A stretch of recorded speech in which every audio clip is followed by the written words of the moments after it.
Я таджик и горжусь этим. Досмотрите это видео до конца, и вы узнаете, почему некоторые таджики стесняются говорить о своей национальности и родине. Подписывайтесь на наши обновления, чтобы быть в курсе о всех новинках на нашем канале. Когда распался казавшийся незыблемым Советский Союз, вместе с ним приказал долго жить и непроницаемый железный занавес. Это повлекло за собой тонкий ручеек желающих прикоснуться к забугорным чудесам, постепенно превратившийся в полноводную реку. Довелось мне в то время однажды присутствовать на высокоинтеллектуальной вечеринке по случаю приезда одного из светил таджикской науки и служебной командировки в индийский город Мумбаи, тогда Бомбей.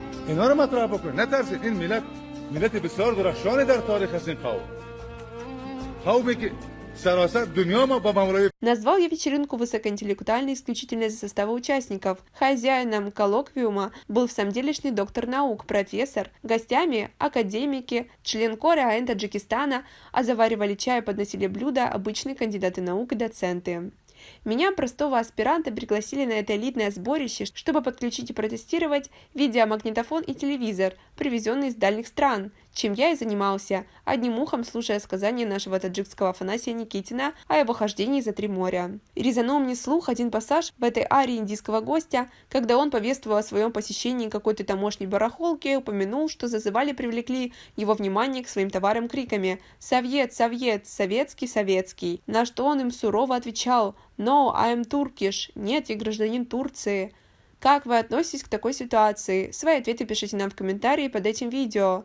Одобрительным гулом участники застолья поддержали такой способ самоидентификации. Меня же мучил вопрос, почему именно турок? Ну не хочешь ты быть причисленным к советским гражданам, так скажи, что таджик. Это ведь не компромат. Напомню, речь идет о временах, когда слова таджик и гастарбайтер еще не стали синонимами в умах многих.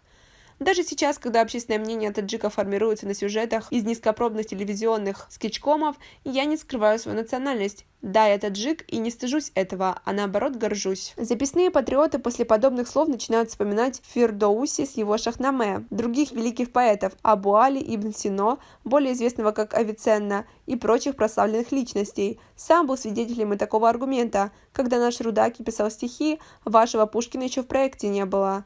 Как по мне, так это глупость несусветная, без границы кто и когда жил, главное, что их творчество живет в веках. Лично я горжусь своими соотечественниками, потому что они самые гостеприимные в мире. До вступления в Таджикистане в силу закона о традициях на торжество в дом мог зайти любой прохожий и разделить радость хозяев или горе, если мероприятие было траурное. Я горжусь трудолюбием земляков. Да, 1,5 миллиона таджикистанцев находятся за пределами страны, но все они там именно зарабатывают, они просят милостыню. Они плохо знают иностранные языки, но языком честного труда владеют отменно. Горжусь нашими спортсменами, в частности таджикской школой таэквондо, которая уже пару десятилетий прочно обосновалась в первой тройке планеты. И это не мое личное мнение, а признание руководителей Международной Федерации таэквондо. И 56 чемпионов мира родом из Таджикистана – лучшее доказательство моих слов. А что касается прошлого, о нем не надо забывать. Если же только кичиться прошлым, станешь похож на картошку, у которой тоже все лучшее в земле. На этом у нас все. Оцените наше видео подпиской и лайком.